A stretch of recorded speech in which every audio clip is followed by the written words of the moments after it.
Good morning, even though it's 1 p.m. Anyway, good morning. Happy quarantine, everybody. I hope that you are all staying safe and well, despite everything that's kind of going crazy in the world. I thought I would take this time to change bun talk a little bit, just because we are in quarantine and there isn't a way for me to kind of go out and do my man on the street interviews, kind of do the usual like sketch format that I usually do. So I'm trying to do something a little bit different. So today I thought I would show you how to do a cooking tutorial. So this is going to be Bun Talk Cooking Edition. Bun Talk goes cooking. I feel like that's not catchy enough. Le breakfast with Bun Talk. No. Bun Talk in the kitchen. Oui, oui. Bun Talk in the kitchen. Oh, the food is so good. Bun Talk in the kitchen. Bun Talk in the kitchen. I don't know what accent that was trying to be, but.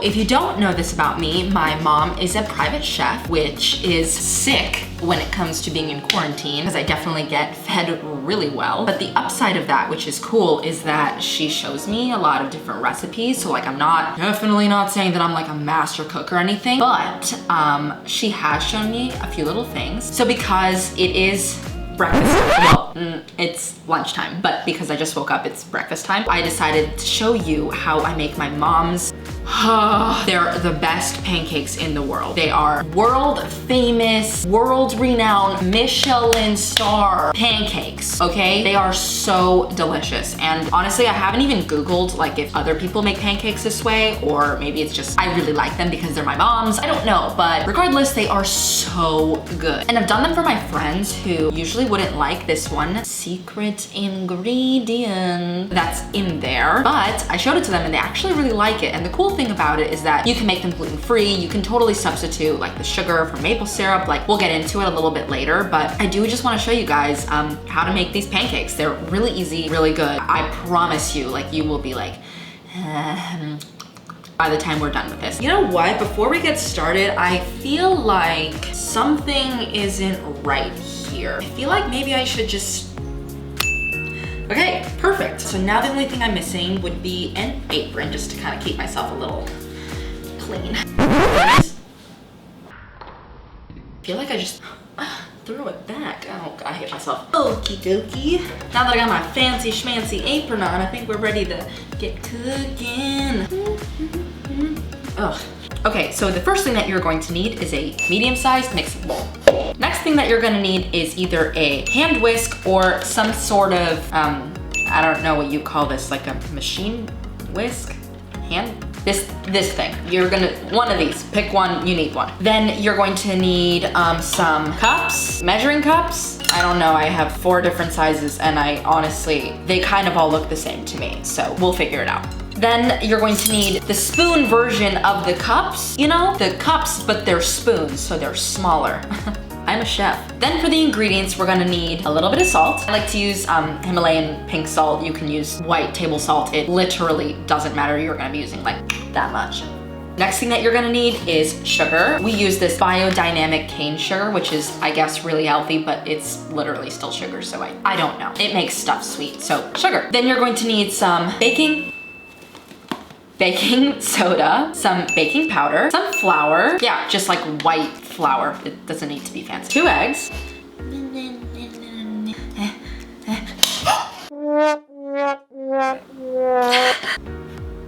I'm an idiot. This is why I don't do the things with the food and the, okay, I'm gonna clean that up.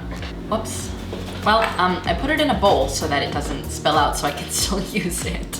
Last but not least, this is the key to these pancakes. This is the secret ingredient. This is the thing that most people are like, oh, why do you put that in pancakes? That is literally so disgusting. But hear me out, okay? Sour cream. Yes, I told you it was gonna be weird, okay? But we are going to use sour cream in our pancakes to make them fluffy, to make them soft, to make them So, medium mixing bowl, we're going to crack 2 eggs. This one's already cracked because I'm an idiot and I dropped it.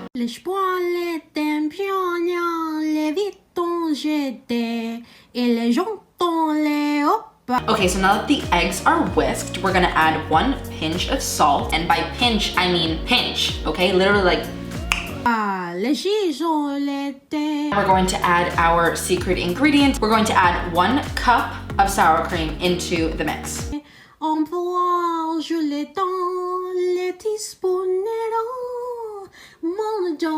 Scrape out whatever is left over in the cup. Mix it right in.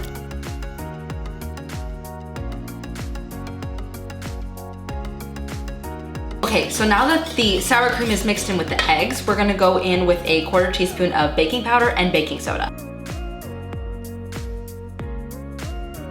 Then we're gonna take our sugar and add a 1/2 teaspoon. And then last but not least, we're gonna go ahead and add our flour. If you don't wanna use regular flour, the recipe works exactly the same with gluten-free. So if you're gluten-free, like, no problem, the recipe still works for you. With the flour, you're gonna wanna add a 1/4 to a 1/3 cup, and you kinda have to eyeball it. There's no real way to I can't really give you like an exact measurement because it depends on the sour cream you're using, it depends on the sugar, the maple syrup, how large the eggs are, but I'll show you guys the consistency that you should be going for and add your flour slowly. I'm gonna start with a 1/3. Wait, hey Siri, is a thirder? Hey Siri, is a 1/3 or a 1/4 cup more? I can't get the answer to that on HomePod. Perfect. Now the consistency is getting a little bit thicker, but it's still a little too thin, so I'm gonna add a little bit more flour.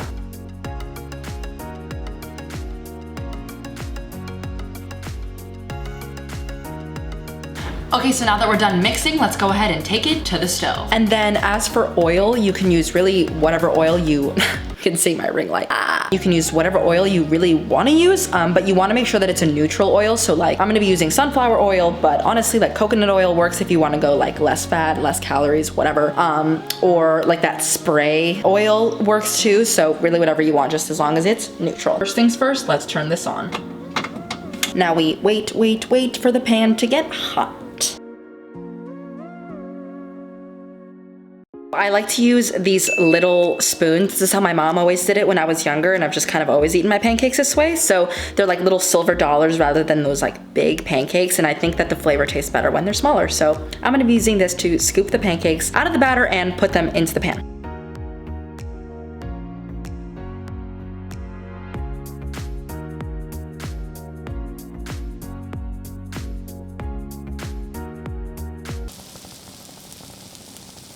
Once you start seeing these little bubbles come up on the side of the pancake, that's when you know that it's time to flip them.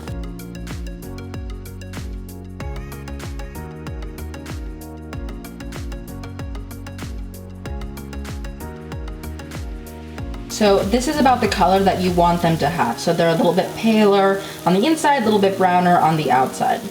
This is the finished product. You can also add some fresh berries to the top, like I like to add some raspberries, some blueberries. Then you can dust it off with some powdered sugar.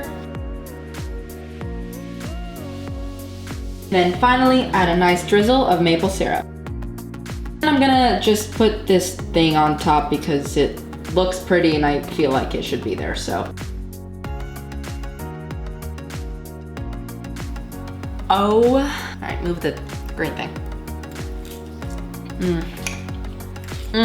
So fluffy, so soft. They're so good. You really have to be careful because seriously, you will inhale these pancakes before you even have the chance to look at them. Like they are, and they're gone. I ate them all. That's it. I'm gonna go make the rest of that batter and probably eat it all by myself. But thank you guys so much for tuning in. I hope that you had fun cooking with me today, learning something new. I hope that you get to try the recipe at home. Let me know what you guys think of it. Post down below in the comments or tag me in your videos if you're making it too. I would love to see you guys try it and I would love to hear what you guys think of it. So thanks for tuning into Bun Talk and I'll catch you on the flip side.